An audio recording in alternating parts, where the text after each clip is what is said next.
Assalamualaikum warahmatullahi wabarakatuh. Innal hamdalillah nahmaduhu wa nasta'inuhu wa nastaghfiruh wa na'udzu billahi min shururi anfusina wa sayyiati a'malina. May yahdihillahu fala mudhillalah wa may yudlil fala hadiyalah. Wa ashhadu an la ilaha illallah wahdahu la syarikalah wa ashhadu anna Muhammadan abduhu wa rasuluh. Amma ba'd. Jemaah kajian Al-Muqarrabin, kita lanjutkan pembacaan kitab Al-Adabul Mufrad dari hadis yang ke-733 Pak ya. Ya. Ya, 734. Silakan.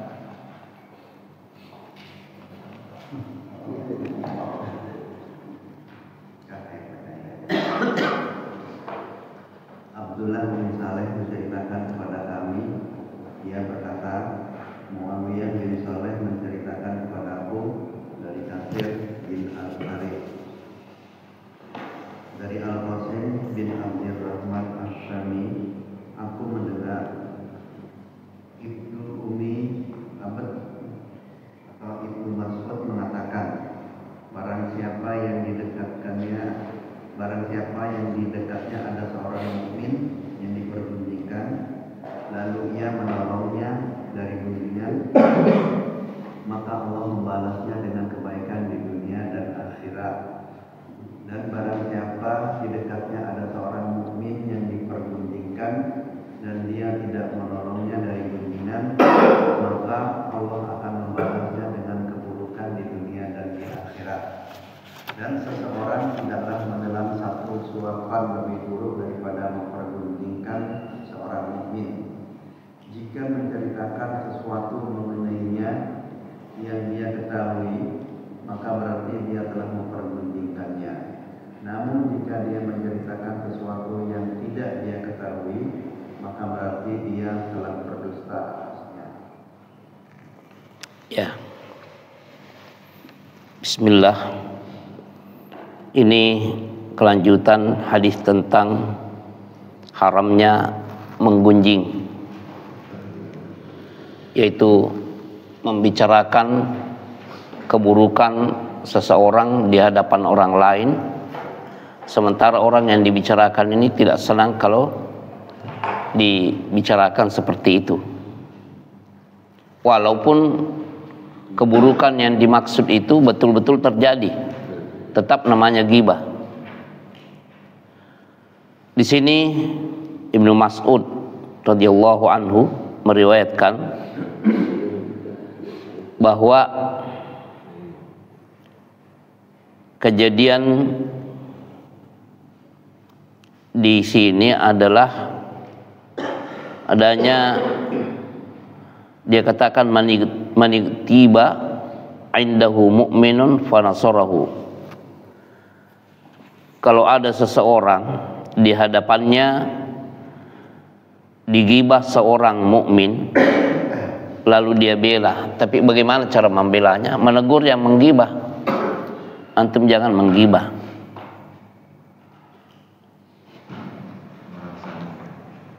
Jazahullahu biha khairan, Allah membalas dia dengan pembelaan ini kebaikan fid dunia wal akhirah, di dunia maupun di akhirat. Sebelumnya anak katakan bahwa Syekh Muhammad Luqman As-Salafi yang mensyarah Al-Adabul Mufrad ini termasuk ulama yang menghasankan hadis ini. Wa man igtiba indahu mu'minun, dan kalau ada seseorang yang di hadapannya digibah, digunjing seorang mukmin, falam yang surhu, lalu dia tidak membelanya, tidak menegur orang yang menggibahnya, apa yang terjadi? Jazahullahu biha fid dunya wal akhirati syarran, dia akan diberikan pembalasan oleh Allah melalui ghibah ini karena dia tidak bela di dunia maupun di akhirat dalam bentuk keburukan. Ini menunjukkan bahwa bukan cuma orang yang menggibah itu yang berdosa, yang mendengarkan gibah juga ikut berdosa.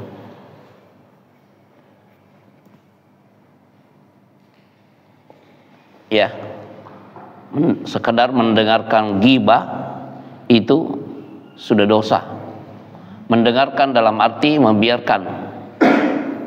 Wa mal taqama ahadun, tidaklah seseorang menyuap, memakan luqmatan, sesuap makanan, syarram min iktiyabi mu'minin, lebih buruk daripada menggibah seorang mukmin. Mengapa demikian? Karena Allah menyamakan orang yang menggibah itu memakan daging saudaranya dalam keadaan sudah menjadi bangkai. Allah yang berfirman seperti itu. Wala yaghtab ba'dukum ba'dha, dan jangan di antara kalian yang satu dengan yang lainnya saling menggibah.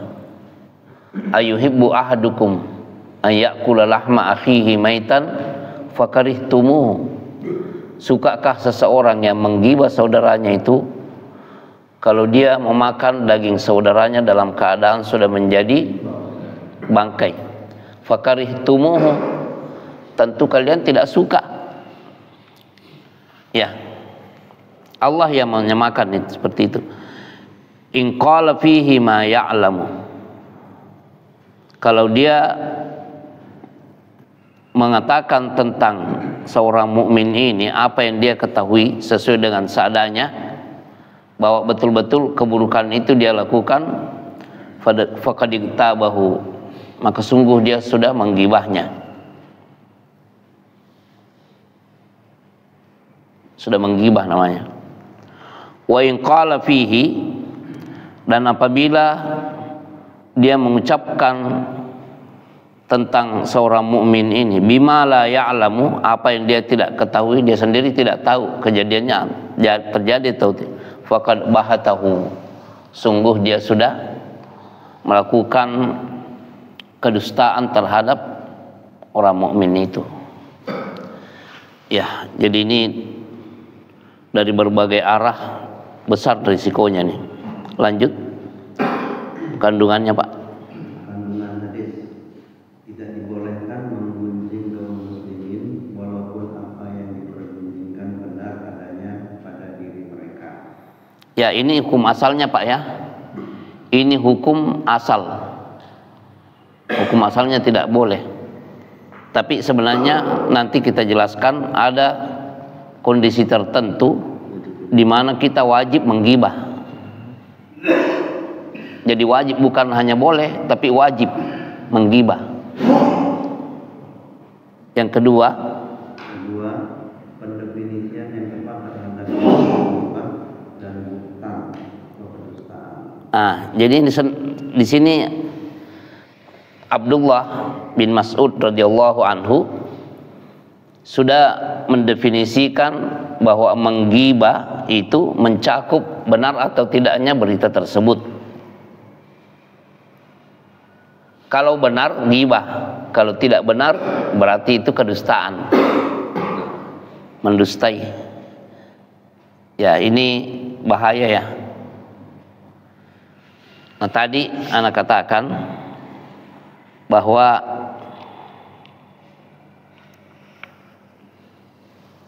sebenarnya dalam kondisi tertentu gibah itu boleh dilakukan, bahkan menjadi wajib. Contohnya,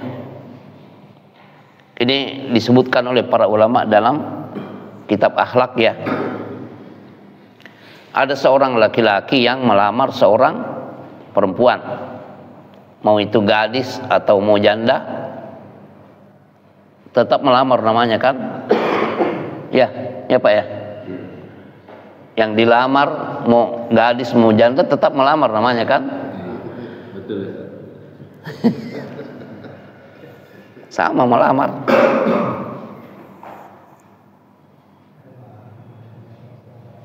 Ya, kan sering antum baca hadisnya di sini bahwa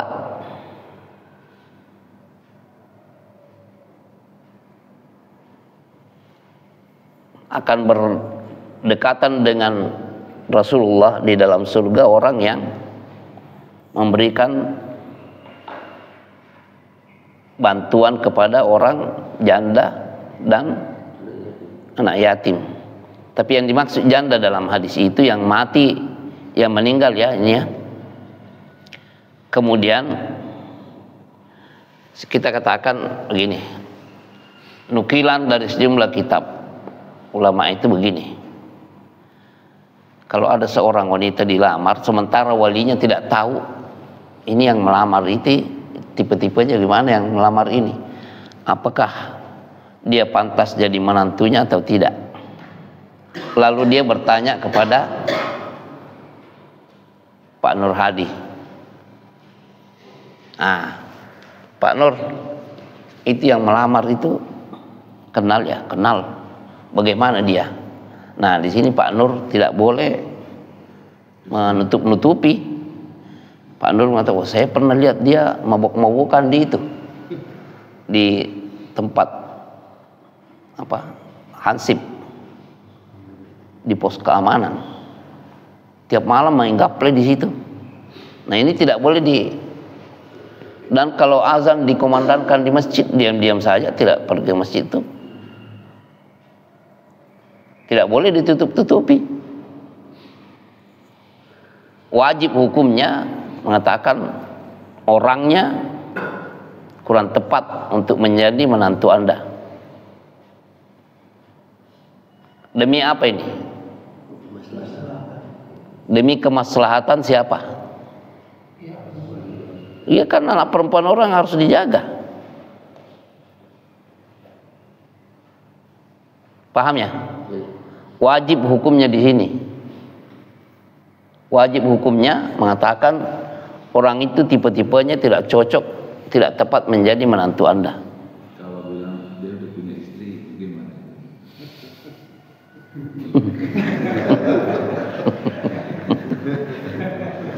Kalau tidak ditanya jangan. Itu hibah ya.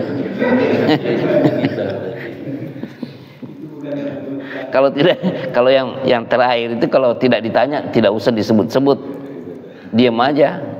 Walaupun antum tahu kalau dia itu sudah 3 lagi.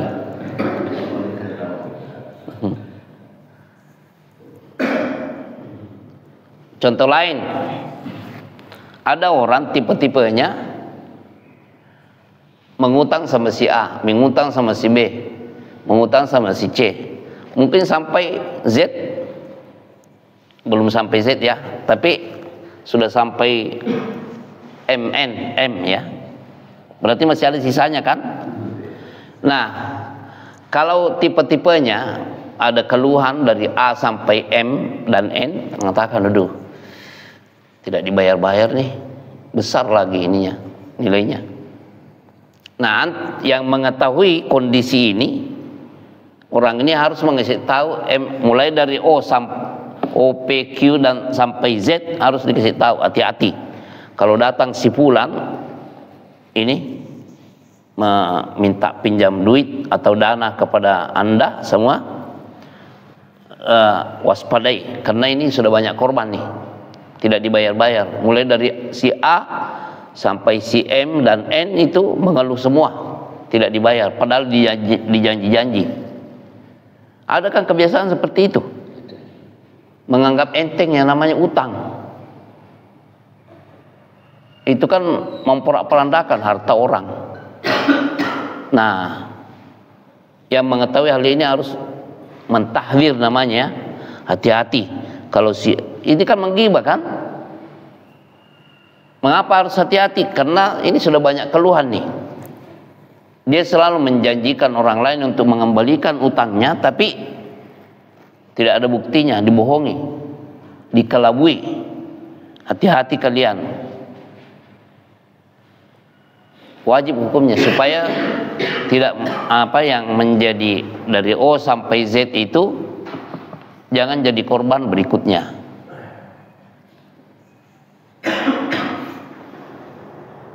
Nah, kembali ke contoh tadi, antum mau mengatakan dia sudah punya istri, anak katakan kalau tidak ditanya enggak. Tapi kalau ada celah bahwa dia tipe-tipenya itu suka beristri lalu meninggalkan, dilalaikan, nah ini juga harus diungkap walaupun kejadiannya benar. Nah, jadi ada kondisi tertentu di mana menggibah itu wajib hukumnya, dan itu dilakukan oleh Rasulullah ketika Hind dilamar oleh dua sahabat. Rasulullah ditanya ketika Hind datang bertanya kepada Rasulullah, wahai Rasulullah, saya dilamar oleh si A, dilamar juga oleh si B. Lalu Rasulullah SAW jawab, adapun si A tabiatnya dia selalu memukul, adapun si yang satu ini dia pelit orangnya, artinya tidak menafkahi istrinya, tidak menafkahi siapa yang menjadi kewajibannya. Di sini Nabi SAW menggibah karena yang bertanya ini membutuhkan apa? Keterangan, tidak boleh disembunyikan. Ini tabiatnya suka memukul perempuan, kalau yang ini tabiatnya pelit. Nah, sehingga ulama mengambil kesimpulan bahwa dalam kondisi tertentu menggibah itu hukumnya wajib. Tapi betapa ya kalau kita melihat mungkin sejumlah hadis yang akan datang nanti itu, Rasulullah SAW sangat mewaspadakan sifat ini, menggunjing ini. Pernah Rasulullah SAW dalam satu keadaan mendengar Abu Bakar As-Siddiq. Antum tahu Abu Bakar As-Siddiq personil umat Nabi Muhammad yang paling mulia setelah nabinya, Abu Bakar As-Siddiq. Kejadiannya di situ ada seorang budaknya, budak Abu Bakar, yang seharusnya sudah menyiapkan sarapan, tapi dia masih tidur-tiduran. Lalu di hadapan Nabi, Abu Bakar menyebut bahwa budak ini pekerjaannya cuma bermalas-malasan begini. Lalu Nabi SAW menegur Abu Bakar radhiyallahu anhu. Menegur karena Abu Bakar menggibahnya. Memang benar dia bermalas-malas. Seharusnya kan budak itu sudah menyiapkan segala-galanya kan. Nah ini Abu Bakar sudah mau makan, maksudnya untuk sekaligus dengan Rasulullah, tapi budak ini belum juga menyiapkan. Akhirnya Abu Bakar mengungkapkan kata-kata yang kesannya bahwa budak ini pemalas. Rasulullah SAW menegur Abu Bakar bahwa Anda telah memakan daging ini. Dan di situ dalam riwayat itu yang disahihkan oleh Syekh Al-Albani ya, Rasulullah SAW mengatakan kepada, dan saya melihat dagingnya di celah-celah gigi Anda. Ini menunjukkan orang yang sangat mulia sekaliber Abu Bakar dikatakan oleh Rasulullah SAW seperti itu. Saya masih melihat potongan-potongan dagingnya di celah-celah gigi Anda. Nah ini menunjukkan bahwa kita harus pelan-pelan kalau ingin berungkap, karena yang namanya ucapan itu tanggung jawab. Ya insyaallah ghibah dan firman Allah wala yaghtab ba'dukum ba'da kita akan baca di sesi berikutnya. Semoga Allah menjaga kita dari sifat ghibah dan kita selalu mewaspadai perbuatan tersebut. Wa subhanakallahumma bihamdika asyhadu an la ilaha illa anta astaghfiruka wa atubu ilaik. Assalamualaikum warahmatullahi wabarakatuh.